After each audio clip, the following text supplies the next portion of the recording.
मैं सोनू वर्मा और आप सभी दोस्तों का मेंटर स्टडी के यूट्यूब चैनल में स्वागत है।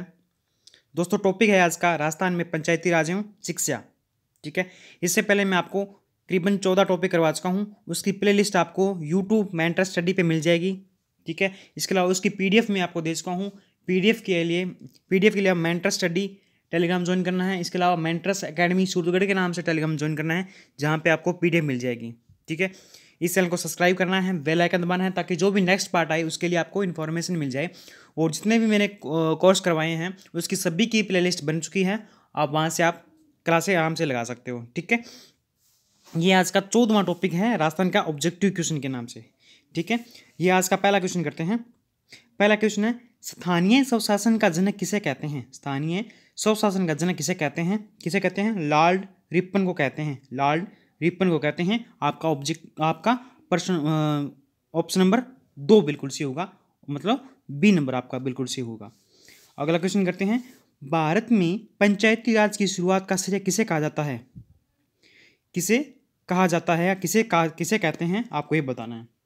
भारत में किसे कहते हैं? पंडित जवाहरलाल नेहरू को कहते हैं। भारत में पंचायती राज की शुरुआत का श्रेय किसे कहा जाता है या किसे कहा जाता है, आपको बताना है। तो कौन सा है? पंडित जवाहरलाल नेहरू। चलिए अगला क्वेश्चन करते हैं। आज का अगला क्वेश्चन है, पंचायत दिवस कब मनाया जाता है? पंचायत दिवस कब मनाया जाता है? 24 अप्रैल को। 24 अप्रैल को मनाया जाता है। आपका ऑप्शन नंबर डी बिल्कुल सही हो जाएगा। चलिए अगला क्वेश्चन करते हैं। अगला क्वेश्चन है, क्वेश्चन नंबर है 4 नंबर। 2 अक्टूबर 1959 को पंचायती राज व्यवस्था का उद्घाटन कहाँ हुआ? 2 अक्टूबर 1959 को पंचायती राज व्यवस्था का उद्घाटन कहाँ हुआ था? बगदरी नागौर में हुआ था। ठीक है, बगदरी नागौर में हुआ था। आपका ऑप्शन नंबर ए बिल्कुल सही हो जाएगा। चलिए अगला क्वेश्चन करते हैं। संविधान की 11वीं अनुसूची में वर्णित 29 विषयों में से अब तक कितने विषयों का कार्य पंचायतों को हस्तांतरित किया गया है? ठीक है, कितने विषयों का कार्य किया गया है, आपको ये बताना है। कितने विषयों का? 21 विषयों का। ठीक है, 21 विषयों का। आपका ऑप्शन नंबर सी बिल्कुल सी हो जाएगा। चलिए अगला क्वेश्चन करते हैं। क्वेश्चन है 6 नंबर क्वेश्चन है, 1957 में पंचायती राज व्यवस्था की त्रिस्तरीय व्यवस्था अपनाने का सुझाव देने वाली कमेटी कौन सी है, आपको ये बताना है। कौन सी कमेटी है? बलवंत राय मेहता कमेटी। कौन सी है? बलवंत राय मेहता कमेटी है। आपका ऑप्शन नंबर ए बिल्कुल सही हो जाएगा। चलिए अगला क्वेश्चन करते हैं। अगला क्वेश्चन है 7 नंबर क्वेश्चन की बात करते हैं। 7 नंबर 1977 में पंचायती राज व्यवस्था का मूल्यांकन करने तथा इन्हें अधिक कारगर बनाने हेतु गठित समिति है। 1977 में पंचायती राज व्यवस्था पर मूल्यांकन करने तथा इन्हें अधिक कारगर बनाने हेतु गठित समिति है। कौन सी समिति है, आपको ये बताना है। कौन समिति है? अशोक मेहता समिति। आपका ऑप्शन नंबर डी बिल्कुल सही हो जाएगा, अशोक मेहता समिति। अगला क्वेश्चन करते हैं। भारत में पंचायतों को संवैधानिक दर्जा किस संविधान संशोधन के द्वारा दिया गया है? भारत में पंचायतों को संवैधानिक दर्जा किस संविधान संशोधन के द्वारा दिया गया है, आपको ये बताना है। तो कौन सा था? 73वां संविधान संशोधन। ठीक है, आपका ऑप्शन नंबर बी बिल्कुल सही हो जाएगा। चलिए दोस्तों अगला क्वेश्चन करते हैं। क्वेश्चन नंबर है 9 नंबर क्वेश्चन क्या है? 73वें संविधान संशोधन के आधार पर राजस्थान में पंचायती राज अधिनियम कब पारित किए? 73वें संविधान संशोधन के आधार पर राजस्थान में पंचायती राज अधिनियम कब पारित किया गया था, आपको ये बताना है। कब हुआ था? 1994 को। आपका ऑप्शन नंबर डी बिल्कुल सही हो जाएगा। चलिए क्वेश्चन नंबर करते हैं 10। 25 मार्च 2008 को राज्य विधानसभा ने पंचायती राज में महिला आरक्षण से संबंधित विधेयक पारित कर दिया। इस विधेयक में महिलाओं के लिए कितने प्रतिशत आरक्षण का प्रावधान किया गया है, आपको ये बताना है। कितने प्रतिशत है? 50%। ठीक है, चलिए अगला क्वेश्चन करते हैं। खंड स्तर पर पंचायती राज कर्मचारियों का नेतृत्व किया जाता है। खंड स्तर पर पंचायती राज कर्मचारियों का नेतृत्व किया जाता है, आपको ये बताना है। तो कितने कौन से स्तर पर होता है, आपको ये बताना है। किस स्तर पर होता है? खंड विकास अधिकारी द्वारा। ठीक है, खंड विकास अधिकारी द्वारा खंड स्तर पर पंचायती राज कर्मचारियों का नेतृत्व किया जाता है। ठीक है, आपका ऑप्शन नंबर ए बिल्कुल सही हो जाएगा। चलिए क्वेश्चन नंबर करते हैं 12 नंबर क्वेश्चन है आज का। 12 नंबर क्वेश्चन पढ़ते हैं। विकास कार्यों की देखभाल करने तथा जिला कलेक्टर के कार्यभार को कम करने के उद्देश्य से एक पृथक पद का सुझाव निम्न में से किसने दिया था? निम्न में से किसने दिया था, आपको ये बताना है। तो कौन सा ऑप्शन से होगा आपका? ऑप्शन से होगा बी नंबर, अशोक मेहता समिति ने दिया था। आपका ऑप्शन नंबर बी से होगा, अशोक मेहता समिति ने दिया था। चलिए अगला क्वेश्चन करते हैं।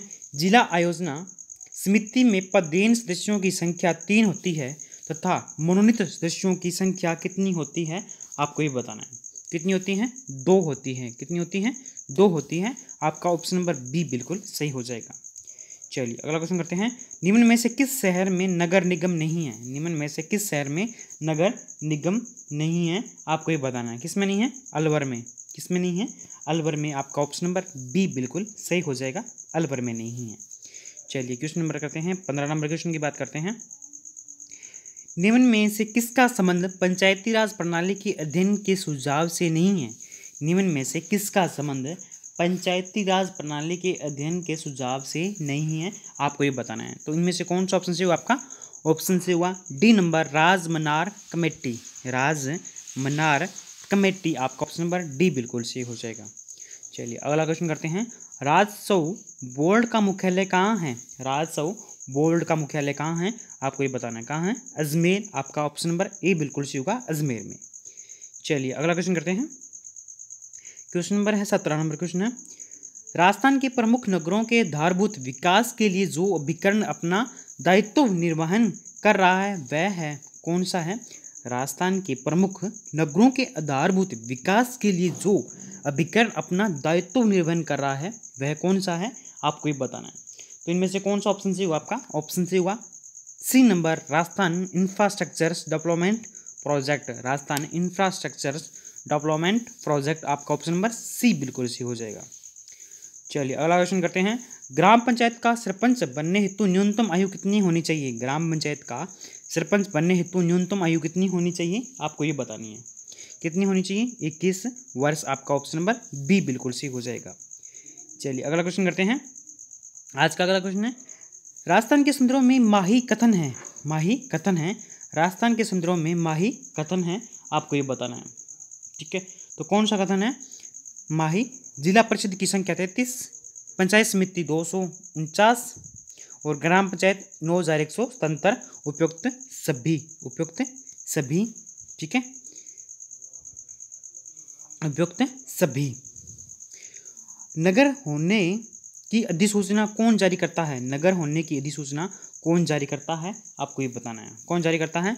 राज्यपाल करता है। नगर होने की अधिसूचना कौन जारी करता है? राज्यपाल करता है। आपका ऑप्शन नंबर ए बिल्कुल सही हो जाएगा। नगरीय प्रशासन को संवैधानिक दर्जा किस संविधान संशोधन में दिया जाता है? नगरीय प्रशासन को संवैधानिक दर्जा किस संविधान संशोधन में दिया जाता है, आपको ये बताना है। तो इनमें से कौन सा ऑप्शन से हुआ आपका? ऑप्शन से हुआ सी नंबर, 74वें संविधान संशोधन। ठीक है, 74वें संविधान संशोधन। आपका ऑप्शन नंबर सी बिल्कुल सही हो जाएगा। चलिए अगला क्वेश्चन करते हैं। क्वेश्चन नंबर है 22 नंबर क्वेश्चन है। पंचायती राज किस विचारधारा पर आधारित है? पंचायती राज किस विचारधारा पर आधारित है, आपको ये बताना है। तो इनमें से कौन सा ऑप्शन से हुआ आपका? ऑप्शन से हुआ ए नंबर, लोकतांत्रिक विकेंद्रीकरण। ठीक है, लोकतांत्रिक विकेंद्रीकरण। आपका ऑप्शन नंबर ए बिल्कुल सही हो जाएगा। चलिए अगला क्वेश्चन करते हैं। राष्ट्रीय आयुर्विज्ञान संस्थान एम्स स्थित है। राष्ट्रीय आयुर्विज्ञान संस्थान एम्स स्थित है, कहाँ स्थित है, आपको ये बताना है। कहाँ स्थित है? जोधपुर में। कहाँ स्थित है? जोधपुर में। आपका ऑप्शन नंबर बी बिल्कुल सही हो जाएगा। चलिए अगला क्वेश्चन करते हैं। अगला क्वेश्चन है, क्वेश्चन नंबर है 24 नंबर क्वेश्चन है। भारतीय प्रबंधन संस्थान IIM स्थित है। भारतीय प्रबंधन संस्थान IIM स्थित है, कहाँ स्थित है, आपको ये बताना है। तो इनमें से कौन सा ऑप्शन से हुआ? ऑप्शन से हुआ आपका ए नंबर, बलीचा उदयपुर। कहाँ स्थित है? बलीचा उदयपुर। ठीक है, बलीचा उदयपुर। चलिए अगला क्वेश्चन करते हैं। निम्न में से कौन सा संस्थान जोधपुर में स्थित नहीं है? निम्न में से कौन सा संस्थान जोधपुर में स्थित नहीं है, आपको ये बताना है। तो राष्ट्रीय विधि विश्वविद्यालय, ठीक है, ये जोधपुर के अंदर है। राजस्थान आयुर्वेद विश्वविद्यालय, ये भी जोधपुर के अंदर है। मीराबाई अखिल भारतीय आयुर्वेदिक संस्थान, ये भी जोधपुर में है। राष्ट्रीय आयुर्वेदिक संस्थान, ये जोधपुर में नहीं है। आपका प्रश्न के हिसाब से आपका ऑप्शन नंबर डी बिल्कुल सही हो जाएगा। चलिए अगला क्वेश्चन करते हैं। विश्व का प्रथम होम्योपैथी विश्वविद्यालय स्थित है। विश्व का प्रथम होम्योपैथी विश्वविद्यालय स्थित है, कहाँ स्थित है आपको ये बताना है। कहाँ स्थित है ये? सांगानेर जयपुर के अंदर स्थित है। आपका ऑप्शन नंबर सी बिल्कुल सही होगा, सांगानेर जयपुर में। चलिए अगला क्वेश्चन करते हैं। भारतीय तकनीकी संस्थान IIT स्थित है। भारतीय तकनीकी संस्थान IIT स्थित है, आपको ये बताना है। कहाँ स्थित है? करवड़ जोधपुर में। करवड़ जोधपुर में स्थित है, ठीक है। भारतीय तकनीकी संस्थान IIT स्थित है, करवड़ जोधपुर में स्थित है। आपका ऑप्शन नंबर ए बिल्कुल सही हो जाएगा। चलिए अगला क्वेश्चन करते हैं। आज के लास्ट 2 क्वेश्चन बचे हैं। चलिए अगला क्वेश्चन करते हैं। बालिका शिक्षा प्रोत्साहन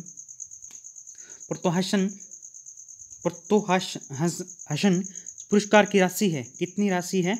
ठीक है, तो आपको ये बताना है कितनी राशि है। 5000 रुपये। बालिका शिक्षा प्रोत्साहन की कितनी राशि है? 5000 रुपये। आज का लास्ट क्वेश्चन करते हैं। बरसिंहसर विद्युत परियोजना आधारित है। बरसिंहसर विद्युत परियोजना आधारित है, किस पे आधारित है आपको ये बतानी है। तो इनमें से कौन सा ऑप्शन से होगा आपका? ऑप्शन से होगा बी नंबर, लिग्नाइट पे आधारित है। ठीक है, लिग्नाइट पे आधारित है। चलिए दोस्तों, मैंने राजस्थान के कंप्लीट आपको 14 टॉपिक करवा दिए हैं। 14 टॉपिक मैंने पूरे कंप्लीट करवा दिए हैं, जिसकी प्लेलिस्ट बनके तैयार हुई है। और अगर आपने एक भी क्लास नहीं लगाई है तो उसकी PDF मिल जाएगी और उसकी क्लास मिल जाएगी। ठीक है, इस लिंक पे क्लिक करना, जहाँ पे आपको क्लास भी मिल जाएगी कंप्लीटली। यहाँ पे क्लास मिल जाएगी। PDF के लिए आपको मेंटर स्टडी टेलीग्राम ज्वाइन कराना। ठीक है, और एक छोटी सी सूचना इसके लिए आपके लिए, ये सूचना ये आपके लिए है कि यदि आप हमारा व्हाट्सअप ग्रुप ज्वाइन करना चाहते हो, ठीक है, ये PDF मिलेगी आपको मेंटर स्टडी के टेलीग्राम चैनल पे। वहाँ से इस PDF को डाउनलोड करोगे, उसको पहले ज्वाइन करोगे, वहाँ से PDF को डाउनलोड करोगे, लास्ट में जाओगे, ठीक है, लास्ट वाले पेज पे जाओगे, लास्ट सेकंड पेज पे जाओगे तो यहाँ पे एक लिंक दिया हुआ है आपके सामने। ये इस पे लिखा है यदि आप हमारे व्हाट्सअप ग्रुप या भी व्हाट्सअप ऐप ग्रुप में जोड़ना चाहते हो तो इस लिंक पे क्लिक करना है। अगर आप ये जो ब्लू वाला दे रखा है साइन, इस पर क्लिक करोगे तो अपना मेंटर स्टडी का व्हाट्सअप ग्रुप आपका डायरेक्ट ज्वाइन हो जाएगा। डायरेक्ट इसको आपको इस लिंक पे आपको क्लिक करना है, व्हाट्सअप ग्रुप ज्वाइन हो जाएगा।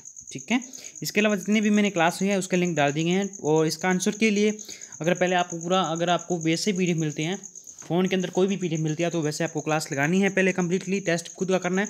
उसके बाद उत्तर चेक करने के लिए आपको क्या करना है, ये लिंक मैंने डाल दिया गया है। ठीक है, आपको कोई भी PDF मिलती है, जैसे भी मिलती है, टेलीग्राम पे मिलती है, तो उसको आपको पहले खुद का पेपर करना है।